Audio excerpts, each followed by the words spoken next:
Supreme court judgement వచ్చినాక ఏ party ఎందుకు నోరు తెరవాలి?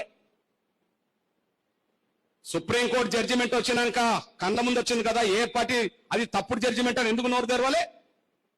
రాహుల్ గాంధీ గారు ఎందుకు నోరు తెరవాలి?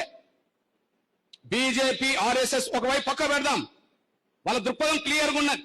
వాళ్ళేం దాపరికంలో లేరు, వాళ్ళు నమ్మించడానికి ఏదో మీదికి మాట్లాడతలేరు, వాళ్ళు క్లియర్గా ఉన్నారు. కానీ మనల్ని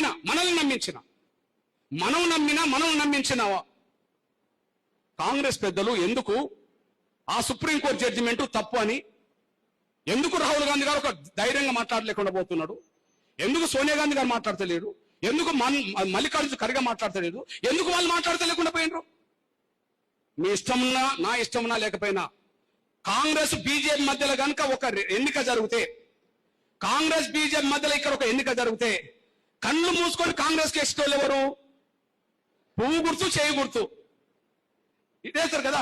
అంటే అంత నమ్మకం మనం కాంగ్రెస్ పెట్టుకున్నాం కదా. నేను ఎందుకు ఆ మాట మాట్లాడంటే, అంత నమ్మకం కాంగ్రెస్ పెట్టుకున్నాం కదా, అంత శత్రుగా బీజేపీని చూస్తున్నాం కదా. కళ్ళు మూసుకొని కూడా ఓటుకు చేయి గుర్తుకే పోతుంది రెండు పార్టీల మధ్యలో ఎన్నికలు వస్తాయి. మరి అంత నమ్మకం మనం కాంగ్రెస్ పెట్టుకున్నప్పుడు కాంగ్రెస్ మన తరఫున ఎందుకు మాట్లాడతలేదు? వాళ్ళు కలుసుకుంటే ఏదైనా చేయవచ్చు కదా. మీరు గమనించండి. నేనంటున్నా, భారతీయ జనతా పార్టీ ఈ దేశంలో ఒకే ఎజెండాతో ముందుకు పోవాలనుకున్నప్పుడు ఒక్కొక్కరిని ఎదుర్కొంటది. రాముడి కాలంలో ఆంజనేయుడు దొరికాడు మన దక్షిణ భారతంలో, దక్షిణ భారతంలో. అట్టాగే ఈనాటి కాలంలో కూడా ఒక ఆంజనేయుడు దొరికాడు. ఆ ఆంజనేయుడు ఏం చెప్తాడు? ఒకనాడు హైదరాబాద్ వేదిక మీద ఏం చెప్పాడు? అన్నా నేను మీకు దక్షిణాదిలో లక్ష్మణుడుకుంటా అని. అందరూ మన వాళ్ళు ఏమనుకున్నారంటే మోడీ రాముడు, ఈయన లక్ష్మణుడు అని చెప్పని అనుకున్నారు. కానీ లక్ష్మణుడి పాత్ర మరొకసారి మీ దృష్టి తీసుకొస్తా. లక్ష్మణుడు రాముడు వాళ్ళ నాన్న అడవికి పొమ్మంటాడు. రాముడు పోతున్నప్పుడు రాముడు ఎనికిడితే సీత కూడా, అరే నువ్వు పోతున్నావు కదా నేను కూడా వస్తానని చెప్పి సీత కూడా పోతుంది. అప్పుడు రాముడు సీత పోతున్నప్పుడు లక్ష్మణుడు వస్తాడు. అన్నా మీ ఇద్దరు కాపలా కాయడానికి నేను వస్తానన్నా అని. అప్పుడు రాముడు అంటాడు, అరే నీకు పెళ్ళయింది వద్దు ఉండు బాబు అని చెప్తాడు. లేదన్నా నీకు వచ్చే సాయం చేయాల్సిందే అంటాడు. సరే రమ్మంటాడు. రమ్మన్నప్పుడు రాముడు లక్ష్మణుడికి పెళ్ళయింది కదా, లక్ష్మణుడి భార్య ఊరిమిల వస్తుంది. వచ్చి సరే మీ నాన్న బొమ్మన్నాడు, మీ అన్న పోతున్నాడు ధర్మం, మీ అన్నని కిడితే మీ ఎదురు పోవడం న్యాయం, మరి నువ్వెందుకు పోతున్నావు? సరే నువ్వు పోతున్నావు బాగానే ఉంది, మరి నా సంగతి ఏందని అడిగిద్ది. ఎవరు? ఆయన లక్ష్మణుడి భార్య ఊరిమిల అడిగిద్ది. నువ్వు పోతున్నావు బాగానే ఉంది, మీ అన్న పోతున్నాడు, మీ అన్నని కిడితే నీ వదిలిపోతుంది, సరే నువ్వు పోతున్నావు, మరి నా సంగతి ఏందని అడిగితే ఏ మగాడైనా ఏం చేయాలి చెప్పండి? ఏం చేస్తాడు? కట్టుకున్న భార్యని మధ్యలో చేయడు కదా వాడు. ఏం చేయాలి? సరే రా నాతో పాటు మన్నా వదులతో పాటు మన ఇద్దరు కూడా పోదాం అనాలి. కానీ లక్ష్మణుడు ఏం చేశాడంటే, కాదు నేను మన్నా వదులు కాపురం చేస్తుంటే నేను కాపురా కాయాలి, మన్నా వదులకి నేను లక్షణంగా ఉండాలి, మన్నా వదులకి నేను సేవ చేయాలి, కాబట్టి నువ్వు వద్దు అంటాడు. మరి నా సంగతి ఏంటంటే అప్పుడు లక్ష్మణుడు ఊరిమిలకు ఒక శాపం పెడతాడు. ఏం శాపం అంటే, నేను వచ్చేంత వరకు 14 సంవత్సరాల అరణ్యవాసం పూర్తి చేసుకొని మేము వచ్చేంత వరకు నువ్వు నీ కోరికలని, నీ ఆలోచనల్ని, నీ ఆశల్ని, నీ వాంఛలను చంపుకొని నిద్రావస్థలో ఉండు అని చెప్పని నాకు శాపం పెట్టి లక్ష్మణుడు వాళ్ళ అన్నతో వెళ్ళిపోతాడు. ఇప్పుడు చెప్పండి లక్ష్మణుడి పాత్ర ఏంది? ఇప్పుడు నేను దక్షిణ భారతంలో నీకు లక్ష్మణుడిగా ఉంటానంటే లక్ష్మణుడి పాత్ర ఏంది?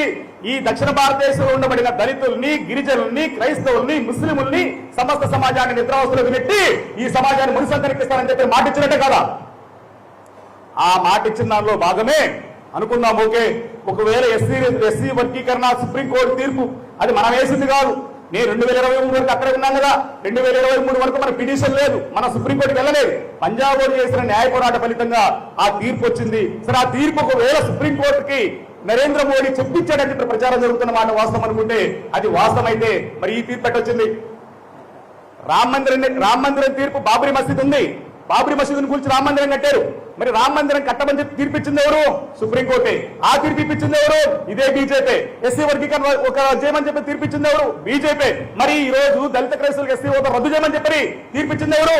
ఇదే బీజేపీ కాదా? మరి ఇదే బీజేపీ తీర్పిస్తే మీద మాట్లాడుతుంది కాంగ్రెస్ పార్టీ అన్యాయం చేస్తుంది అనుకుంటే మరి ఈరోజు అధికారంలో ఉండే పడే పార్టీ భారతీయ జనతా పార్టీ కదా. మరి భారతీయ జనతా పార్టీ న్యాయం చేసింది ఏంది?